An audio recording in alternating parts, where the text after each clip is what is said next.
Class 12th biology में आज हम लोग डिस्कस करेंगे रेडियोधर्मी प्रदूषण।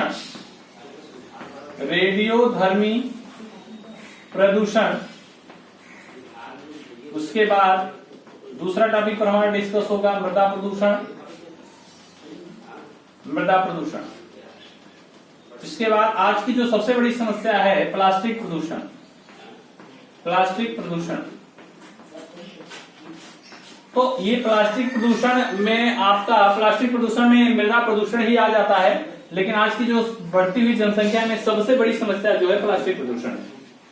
तो अब यह रेडियोधर्मी प्रदूषण की हम लोग बात करें तो सबसे पहले हम लोग जान लें कि रेडियोधर्मी किरणें निकलती कहां से है।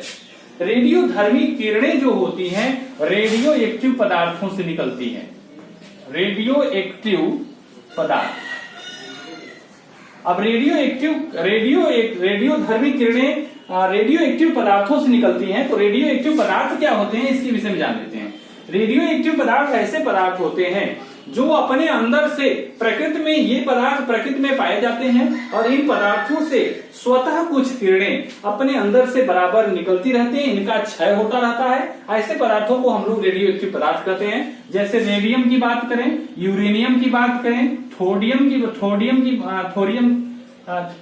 बात करें, उसके बाद पोलोनियम की बात करें, तो ये सब रेडियो एक्टिव सब्सटेंस है, रेडियो एक्टिव पदार्थ हैं। ये पदार्थ अपने अंदर से स्वतः एक प्रकार की भेदी किरणों को निकालते रहते हैं, जिन्हें हम लोग रेडियो एक्टिव किरणें कहते हैं, और उन्हीं किरणों को हम रेडियोधर्मी किरणें भी कहते हैं। और इन किरणों से निकलने पर भी एक प्रकार का प्रदूषण होता है जो कि हमारे जनजीवन के लिए, जीवधारियों के लिए, एटमॉस्फेयर के लिए बहुत हानिकारक होता है। इसलिए इस प्रकार का जो प्रदूषण है वो रेडियोधर्मी प्रदूषण कहलाता है। तो रेडियो एक्टिव किरणों के प्रभाव से हमारे वायुमंडल में विभिन्न प्रकार के जो सिस्टमेटिक सिस्टम चल रहे हैं, चाहे एयर की बात हो, चाहे वाटर की बात हो, चाहे सॉइल की बात हो, चाहे आपका साउंड की बात हो, किसी भी प्रकार का इनकी गुणवत्ता में किसी भी प्रकार का परिवर्तन आता है और वो रेडियो एक्टिव किरणों के द्वारा परिवर्तन आता है, व्यवधान उत्पन्न होता है, जिससे इनके कंपोजिशन में परिवर्तन आता है, जिससे जनजीवन अस्त व्यस्त होता है, जनजीवन प्रभावित होता है, विभिन्न प्रकार के शारीरिक मानसिक रोग उत्पन्न होते हैं। इस प्रकार के प्रदूषण को हम लोग रेडियोधर्मी प्रदूषण कहते हैं। और रेडियोधर्मी प्रदूषण में आपका रेडिएशन है। आप समझिए कि रेडिएशन का मतलब विभिन्न प्रकार के मोबाइल और कंप्यूटर सिस्टम और विभिन्न प्रकार के जो कंपनियां चल रही हैं, टावर लग रहे हैं, तो तमाम प्रकार के ये सब रेडिएशन के स्रोत हैं। और इन रेडिएशनों के कारण जनजीवन प्रभावित हो रहा है, विभिन्न प्रकार के शारीरिक विकार, मानसिक विकार पैदा हो रहे हैं। और इन रेडियोधर्मी जो प्रदूषण है आज का सबसे खतरनाक प्रदूषण है। अब रेडियोधर्मी प्रदूषण की बात करें तो हिरोशिमा नागासाकी एक ऐसा, जापान में या हिरोशिमा और नागासाकी, हिरोशिमा और नागासाकी, हिरोशिमा नागासाकी एक ऐसा स्थान है जापान में जहां पर परमाणु परीक्षण किया गया था, परमाणु विस्फोट हुआ था।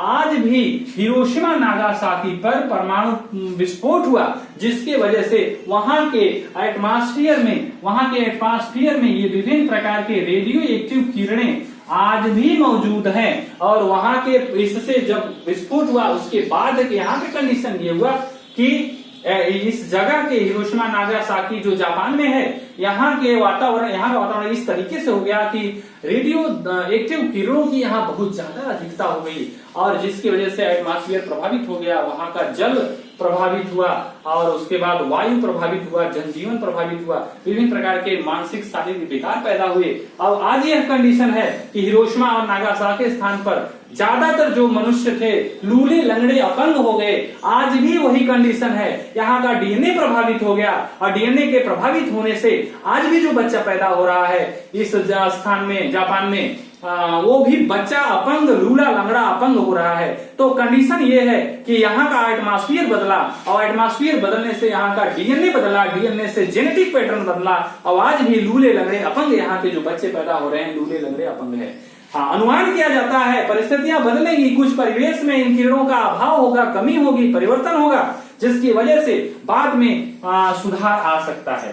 तो ये आपका रेडियोधर्मी प्रदूषण ये बहुत खतरनाक है, कई कई पीढ़ियों तक चलता रहता है, वंशावली बन जाती है, क्योंकि डीएनए प्रभावित होता है, क्योंकि डीएनए पैटर्न प्रभावित होता है। तो इस तरह से जो हमारा रेडियोधर्मी प्रदूषण है ये बहुत खतरनाक है। और रेडियोधर्मी प्रदूषण के साथ साथ ये रेडियोधर्मी प्रदूषण दो प्रदूषण और पैदा करता है। ये रेडियोधर्मी किरणें वायुमंडल में है, जब बरसात होती है तो जल के साथ मिलकर जल को प्रदूषित करता है, और उसके बाद जब मृदा पर आता है तो मृदा को प्रदूषित करता है। और परमाणु बम, हाइड्रोजन बम के विस्फोट से जो आवाज आती है तो वहां पर आपका ध्वनि भी प्रदूषित करता है। यानी कुल मिलाकर के रेडियोधर्मी प्रदूषण से 3-4 प्रकार के प्रदूषण होते हैं। रेडियोधर्मी प्रदूषण खुद एक प्रदूषण है, उसके बाद जल प्रदूषित हुआ, मृदा प्रदूषित हुआ, ध्वनि प्रदूषित हुआ। तो इन प्रदूषणों के कारण जनजीवन प्रभावित होता है, और जनजीवन के प्रभाव में विभिन्न प्रकार के शारीरिक मानसिक विकार पैदा होते हैं। जन धन की हानि होती है, मानव के दिनचर्या में हानि होती है, जिससे जनजीवन प्रभावित होता है। और इसको रोकने का सबसे अच्छा तरीका क्या है कि रेडियोधर्मी पदार्थों के प्रयोग पर रोक लगाया जाए, शिक्षा को बढ़ावा दिया जाए। ये सबसे बड़ा इसको रोक है। इसके कारण की अगर हम बात करें तो कारण आप देख रहे हैं, विभिन्न प्रकार के आनुवांशिक विकार पैदा होते हैं, डीएनए प्रभावित होता है, डीएनए पैटर्न प्रभावित होता है, लूले लंगड़े अपंग पैदा होंगे, एटमॉस्फेयर प्रभावित होता है। तो इस तरह से इसका ये कारण हो गया, इन पर रोक लगा दिया जाए, शिक्षा को बढ़ावा दिया जाए।